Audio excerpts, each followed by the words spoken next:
Welcome back to scholarship Sarina. अस्सलाम वालेकुम। Azerbaijan government की तरफ से बैचलर्स, मास्टर्स और पीएचडी के लिए फुली फंडेड स्कॉलरशिप ऑफर की जा रही है, जिसके लिए स्टूडेंट्स विदाउट आइल्स विदाउट एप्लीकेशन फ़ी अप्लाई कर सकते हैं। मेडिकल फीस भी ऑफर की जा रही हैं, मेडिकल स्टूडेंट्स भी इसके लिए अप्लाई कर सकते हैं। तो मेरी आज की वीडियो अज़रबैजान गवर्नमेंट स्कॉलरशिप पे ही है। मैं बताऊंगा कि आप इस स्कॉलरशिप के लिए किस तरह अप्लाई कर सकते हैं, कहाँ पे अप्लाई करना है, कौन कौन से डॉक्यूमेंट्स चाहिए, कौन कौन सी फील्ड्स ऑफर की जा रही हैं, कौन कौन सी यूनिवर्सिटीज़ हैं, डेडलाइन वगैरह तमाम डिटेल्स को मैं कवर करूँगा। जितने मैंने टैब्स ओपन किए हुए हैं इसी के रेलिवेंट हैं, सो सारे टैब्स की तरफ, सारी इन्फॉर्मेशन की तरफ वन बाय वन चलेंगे।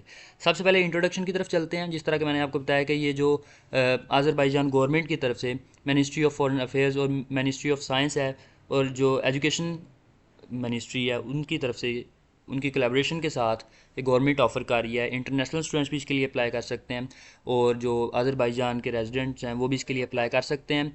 ठीक है, इसमें जो अंडर ग्रेजुएट, ग्रेजुएट, डॉक्टरल और जनरल मेडिसिन जो प्रोग्राम्स, इसके अलावा और दूसरे मेडिकल जो प्रोग्राम्स हैं वो ऑफ़र किए जा रहे हैं, जिनको मैं आपको ऑलरेडी बता चुका हूँ। इसके अलावा आपके लिए जो है एक इनिशियली कोर्स होगा जिसको आप प्रिपरेशन कोर्स कह सकते हैं। अज़रबैजान जब आप जाएंगे तब स्टार्टिंग में, तो तमाम डिटेल्स को मैं कवर करूँगा। कौन कौन से कंट्रीज़ इसके लिए अप्लाई कर सकते हैं, ये तमाम जो क्लासिफिकेशन उन्होंने की है, इनके जो स्टूडेंट्स हैं, इनके जो सिटीजन्स हैं वो इसके लिए अप्लाई कर सकते हैं। क्लासिफिकेशन यहाँ पे की गई है, लिस्ट में आपको दिखा देता हूँ, एक डिटेल्ड लिस्ट। ये लिस्ट है मेरे पास। ये तमाम जो कंट्रीज़ इसमें शो किए गए हैं वो इसके लिए अप्लाई कर सकते हैं, जिसमें पाकिस्तान का नाम भी है। ठीक है, इसमें इंडिया का नाम भी आपको मिल जाएगा। इंडियन स्टूडेंट्स भी इसके लिए अप्लाई कर सकते हैं, पाकिस्तानी स्टूडेंट्स भी अप्लाई कर सकते हैं। लिस्ट आपको पूरी यहाँ से मिल जाएगी। ठीक है, आपने किस तरह एक्सेस करना है ये भी मैं बता दूंगा। सो इस चीज़ की भी आपने टेंशन नहीं लेनी कि अगर आप खुद इस लिस्ट को एक्सेस करना चाहें तो किस तरह करें। ये इंडियन स्टूडेंट्स के नाम है। तो इस लिस्ट को, बाकी जो तमाम डॉक्यूमेंट्स ओपन किए हैं, सारे लिंक्स आपको डिस्क्रिप्शन में मिल जाएंगे। आप खुद किस तरह एक्सेस कर सकते हैं वो भी मैं आपको दिखा दूंगा। तो ये तमाम जो कंट्रीज़ जो मैंने आपको दिखाए हैं इस लिस्ट में हैं, वो इसके लिए अप्लाई कर सकते हैं। पाकिस्तानी स्टूडेंट्स, इंडियन स्टूडेंट्स वो भी इसके लिए अप्लाई कर सकते हैं। ये क्लासिफिकेशन की गई है, ग्रुपिंग की गई है एक तरह से, वो भी इसके लिए अप्लाई कर सकते हैं। उन्हीं की ग्रुपिंग है, उनकी डिटेल लिस्ट में आपको ऑलरेडी दिखा चुका हूँ। फिर इसके बाद चलते हैं कि कौन कौन से जो लेवल इसके लिए अप्लाई कर सकते हैं। ठीक है, जो मैं आपको ऑलरेडी बता चुका हूँ। बैचलर्स प्रोग्राम, मेडिसिन प्रोग्राम, ठीक है, फिर उसके अलावा जो जनरल मेडिसिन प्रोग्राम है, ठीक है, फिर इसके अलावा मास्टर्स प्रोग्राम, फिर ये मेडिसिन प्रोग्राम है जो कि स्पेशलाइजेशन के साथ है, फिर डॉक्टरल प्रोग्राम है। ठीक है, उसका ड्यूरेशन कितना होगा वो भी उन्होंने बताया हुआ है, 4 से 5 साल, 5 से 6 साल, 1.5 ईयर्स मतलब 1.5 साल से 2 साल। ठीक है, 2 से 5 साल का और फिर 3 साल का ये ड्यूरेशन है। और इसके अलावा जो प्रिपरेशन कोर्स होगा, स्टार्टिंग में इनिशियली जो कोर्स होगा उसका ड्यूरेशन 6 मंथ से लेके 1 ईयर तक होगा। ठीक है, ये डिपेंड करता है जो इंस्टीट्यूट, जिस इंस्टीट्यूट में आप जाएंगे, आप जिस फील्ड में जाएंगे उसके हिसाब से जो है वो डिफरेंट होगा, वेरी करेगा। और इसके अलावा कुछ और भी इन्फॉर्मेशन है जो कि मैं इग्नोर कर रहा हूँ कि वीडियो बहुत लेंथी हो जाएगी। अगर आप इंटरेस्टेड हैं तो आप खुद पढ़ सकते हैं इसको, लेकिन जो चीज़ें ज़रूरी हैं वो मैं जस्ट आपको हाईलाइट करके वही बता रहा हूँ।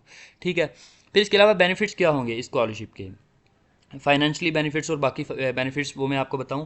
तो आपकी ट्यूशन फ़ी जितनी भी है और जो आपका लैंग्वेज प्रिपरेटरी कोर्सेज होंगे, ठीक है, वो तमाम जो है वो माफ़ होंगे। यहाँ पे मेंशन किया गया लैंग्वेजेस जो हैं वो इधर 3 से 4 लैंग्वेजेस हैं। टर्किश लैंग्वेज भी है, रशियन लैंग्वेज भी है, इंग्लिश भी है, अज़रबैजान की जो अपनी ऑफिशियल लैंग्वेज है वो भी है।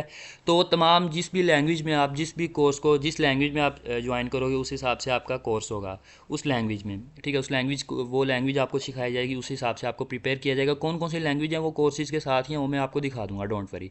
फिर इसके अलावा ट्यूशन फ़ी होगी कवर आपकी सारी। इंटरनेशनल फ़्लाइट है जो आपकी, आपके जो आपके कंट्री से अज़रबैजान तक होगी वो भी कवर कर रही है स्कॉलरशिप, डोंट वरी। फिर इसके अलावा आपको मंथली अलाउंस मिलेगा। ठीक है, वो भी उन्होंने बताया गया, जो कि आपके डेली एक्सपेंसेस को कवर करेगा। इसके अलावा आपके जो एजुकेशनल मटेरियल है वो कवर करेगा। और ये आपको आई थिंक 10 माह बाद हर साल मिलेगा, हर साल 10 माह बाद आपको मिलेगा। ठीक है, ये उन्होंने एक्सपेक्टेड जो मंथ्स हैं वो भी बताए गए हैं। फिर इसके अलावा आपके मेडिकली जो इंश्योरेंस वो भी आपको कवर की जा रही है। ठीक है, मेडिकल आपको बेनिफिट्स हैं। और फिर इसके अलावा वीज़ा रजिस्ट्रेशन, उसके रिलेटेड आपको गाइडेंस वगैरह, कंसल्टेंसी वगैरह वो भी आपको totally free of cost provide की जाएगी।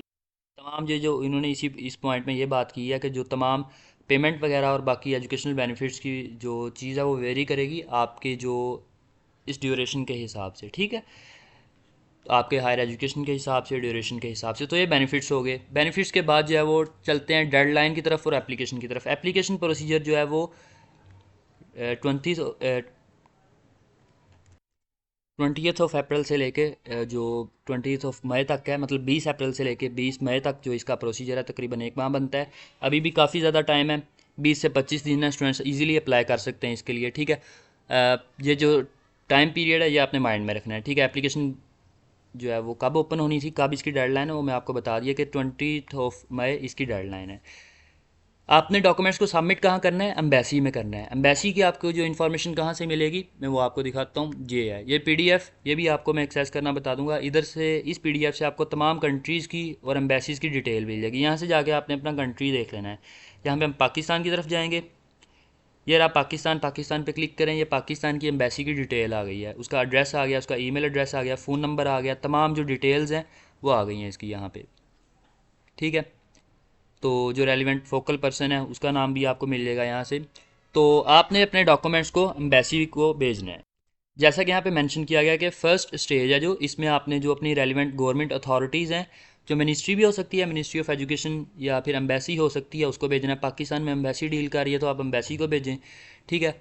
या फिर HEC 2022-21 में जब आई थी तब HEC ने भी इसको डील किया था। आप HEC को अब इस वक्त तो ऐसी कोई न्यूज़ नहीं HEC की तरफ से आई कि वो डॉक्यूमेंट्स को एक्सेप्ट कर रही है, लेकिन अगर आएगी तो मैं वो भी शेयर कर दूंगा। फिलहाल एम्बेसी का उन्होंने दिया गया जो कि ऑफिशियल PDF पे है, तो आप उसी को फॉलो करें। कुछ कंट्रीज़ में है कि उन्होंने मिनिस्ट्रीज़ का मेंशन किया हुआ है, ठीक है, तो उनकी मिनिस्ट्री एक्सेप्ट कर रही है, लेकिन क्योंकि हमारी मिनिस्ट्री नहीं कर रही तो हम जो है वो एम्बेसी को ही भेजेंगे, ठीक है।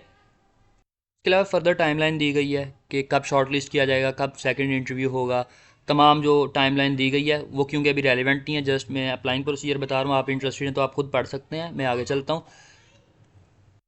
इसके बाद चलते हैं एलिजिबिलिटी क्राइटेरिया की तरफ, कौन कौन से स्टूडेंट्स एलिजिबल हैं या इन एलिजिबल हैं, जो नहीं अप्लाई कर सकते और जो अप्लाई कर सकते हैं। जो सिटीजन्स ऑफ जो आज़रबाईजान के सिटीज़न हैं वो इसके लिए अप्लाई नहीं कर सकते, या वो तमाम शख्स जिनको आज़रबाईजान से पहले किसी भी वजह से निकाला जा चुका है, आए नहीं है, निकाला गया है किसी भी वजह से, वो इसके लिए अप्लाई नहीं कर सकते, ठीक है। फिर इसके अलावा एज का क्राइटेरिया है, अंडर ग्रेजुएट के लिए कितनी एज होनी चाहिए, 35 ईयर्स। ग्रेजुएट के लिए जो है वो मतलब मास्टर्स के लिए 40 ईयर्स और PhD के लिए 45 ईयर्स, ठीक है। ये एज का क्राइटेरिया है। फिर इसके अलावा एप्लीकेशन प्रोसीजर, एलिजिबिलिटी क्राइटेरिया के बाद अप्लाइंग प्रोसीजर, जो कि मैं आपको ऑलरेडी बता चुका हूँ कि आपने अपने डॉक्यूमेंट्स एम्बेसी को भेजने हैं। कौन कौन से डॉक्यूमेंट्स हैं अभी मैं आपको वो बताऊँगा, लेकिन मैं आपको ये बता दूँ कि ये डेडलाइन है, ये डेडलाइन आपने माइंड में रखनी है। इस डेडलाइन से पहले पहले जो है वो आपने भेजने हैं, और ये टाइम पीरियड जो उन्होंने दिया गया, टाइम लाइन जो है आपने आज़रबाईजान के हिसाब से देखनी है, ठीक है, अपने कंट्री के हिसाब से नहीं देखनी। तो ये तमाम वही बातें हैं। अभी चलते हैं डॉक्यूमेंट्स की तरफ। डॉक्यूमेंट्स कौन कौन से चाहिए, सबसे पहले आपको नॉमिनेशन फॉर्म चाहिए होगा, ठीक है। नॉमिनेशन फॉर्म जो कि ये है, ये आपने फ़िल करना है, इसको आपने सेव करना है। फिल करने के बाद एक छोटा सा फॉर्म है जिसमें बेसिक इन्फॉर्मेशन है, इसको आपने सेव करने के बाद फर्दर जो डॉक्यूमेंट्स हैं, लाइक आपकी डिप्लोमा मतलब आपकी डिग्री, आपकी ट्रांसक्रिप्ट आपको चाहिए होगी, ठीक है। और आपकी ट्रांसक्रिप्ट में आपके जो मार्क्स हैं वो 70% से कम ना हो, ठीक है, 70% से कम ना हो। सादा ज़ुबान में आपको समझा रहा हूँ, स्कोर वगैरह जो उन्होंने मेंशन किए हैं ये मैं आप इग्नोर करके, जो अगर आपको मैं सिंपली समझाऊँ तो आपके 70% से कम मार्क्स ना हो। फिर इसके अलावा मेडिकल सर्टिफिकेट्स आपको चाहिए होंगे, ठीक है, मेडिकल क्लियरेंस आप जिसको बोलते हैं, मेडिकल सर्टिफिकेट आप जिसको बोलते हैं, कुछ भी जिसमें जो आपकी एड्स का टेस्ट हो और आपके हेपेटाइटिस का टेस्ट लाजमी हो। फिर इसके अलावा कोविड वगैरह को एम्बेसी देखती है तो आजकल आपका वो टेस्ट हुआ हो लाजमी। फिर इसके बाद आपके जो पासपोर्ट, CV, फिर उसके बाद आपको चाहिए होगी। और फिर लैंग्वेज प्रोफिशेंसी, लैंग्वेज प्रोफिशेंसी में कौन कौन सी चीज़ें एक्सेप्टेबल हैं। अगर आप जो है वो बैचलर्स के लिए अप्लाई कर रहे हैं तो आपके पास IELTS के 5 बैंड्स होने चाहिए, ठीक है, या फिर अगर टोफल है तो 40 स्कोर्स हों उसके। सेम मास्टर्स के लिए 5.5 बैंड्स, या फिर English proficiency certificate. Third point में उन्होंने यही बात की गई है कि आपके प्रीवियस एजुकेशन से जो है वो अगर लेटर मिल जाता है उनको जिसका प्रूफ ये हो कि आपकी जो प्रीवियस स्टडी है वो इंग्लिश में है तो भी वो एक्सेप्टेबल है, ठीक है। ये डॉक्यूमेंट्स आपको चाहिए। फिर इसके अलावा अगर आप किसी और लैंग्वेज में अप्लाई करते हैं, ठीक है, लाइक जो मैंने आपको पहले बताया था कि 3 से 4 लैंग्वेजेस हैं जो कि ऑफ़र की जा रही हैं, जिसमें इंग्लिश, रशियन, टर्किश लैंग्वेज है, और इसके अलावा आज़रबाईजान की जो लैंग्वेज है वो भी। तो जिस भी आप लैंग्वेज में अप्लाई करते हैं या करना चाहते हैं उसकी आपके पास प्रोफिशेंसी होनी चाहिए, नहीं तो आपके पास इंग्लिश की तो मस्ट है, वो होनी चाहिए, ठीक है। अगर आपके पास जो है वो लोकल या फिर इंटरनेशनल अवार्ड्स हैं, सर्टिफिकेट्स हैं, वो आप भेज सकते हैं। मोटिवेशनल लेटर इसके अलावा चाहिए होगा। ये आपको, ये तमाम डॉक्यूमेंट्स आपने एम्बेसी को भेजने हैं। डॉक्यूमेंट्स जब भेजने हैं तो आपने किसी चीज़ का, किन किन चीज़ों का ख्याल करना है। सबसे पहले तो कि डॉक्यूमेंट्स जो हैं वो आप क्लियर भेजें, बिल्कुल साफ़ हों, पढ़े जा सकते हों बिल्कुल। लाइक प्रिंट आउट आप लेते हैं, जैसे भी स्कैन करते हैं तो अच्छे से स्कैन करना है आपने। फिर इसके अलावा डॉक्यूमेंट्स का आपका जो है वो आज़रबाईजान, टर्किश, इंग्लिश या फिर रशियन लैंग्वेज में होना ज़रूरी है। इन 4 लैंग्वेजेस के अलावा किसी और लैंग्वेज में नहीं होंगे, ठीक है। और जो डॉक्यूमेंट्स हैं वो नोटराइज हों, इन लैंग्वेजेस में भी हों, इनमें से किसी एक लैंग्वेज में हो। इंग्लिश में होते हैं पाकिस्तान में मोस्टली, तो वो एक्सेप्टेबल होंगे। उन तमाम डॉक्यूमेंट्स को आपने नोटराइज करवाना है, ठीक है। नोटराइज करवा के आपने फिर भेजना है। तो इस तरह ये जो डॉक्यूमेंट्स है वो आपने जो है वो PDF फॉर्मेट में भी भेज सकते हैं, ठीक है, अगर आप मेल वगैरह करते हैं। फिर मेडिकल सर्टिफिकेट की उन्होंने बात की है कि मेडिकल सर्टिफिकेट में वही बात जो मैं आपको ऑलरेडी बता चुका हूँ कि हेपेटाइटिस वगैरह के, एड्स वगैरह के टेस्ट हों, और जो मेडिकल सर्टिफिकेट है वो 3 माह से पुराना ना हो, ठीक है। ये इन्होंने यहाँ पे ये बात की है, मेडिकल सर्टिफिकेट 3 माह से पुराना ना हो, और तमाम जो डॉक्यूमेंट्स है फर्दर उन्होंने बताए हुए हैं। ये क्योंकि आपने एम्बेसी भी भेजने हैं और बाद में अपलोड भी करने हैं। ये जिस तरह अभी तो अपलोड नहीं करने, अभी एम्बेसी ही भेजने फर्स्ट स्टेज में। जब आप शॉर्ट लिस्ट कर लिए जाएंगे, कंफ्यूज नहीं होना है आपने, अभी जस्ट आपने एम्बेसी भेजने, शॉर्ट लिस्टिंग के बाद आपने जो इसकी ये वेबसाइट उन्होंने मेंशन किया इस पर अपलोड करना है, तो उसके रेलिवेंट भी उन्होंने अभी से इंस्ट्रक्शंस दे दी हैं। ये चीज़ का आपने माइंड में रखना है। और आपका जो है वो रिज़ल्ट कब आएगा और फर्दर डिटेल्स तमाम यहाँ पे दी हुई हैं। अब मैं चलता हूँ कि आपने डॉक्यूमेंट्स को खुद किस तरह एक्सेस करना है। ये लास्ट पे तमाम लिंक्स हैं, ठीक है।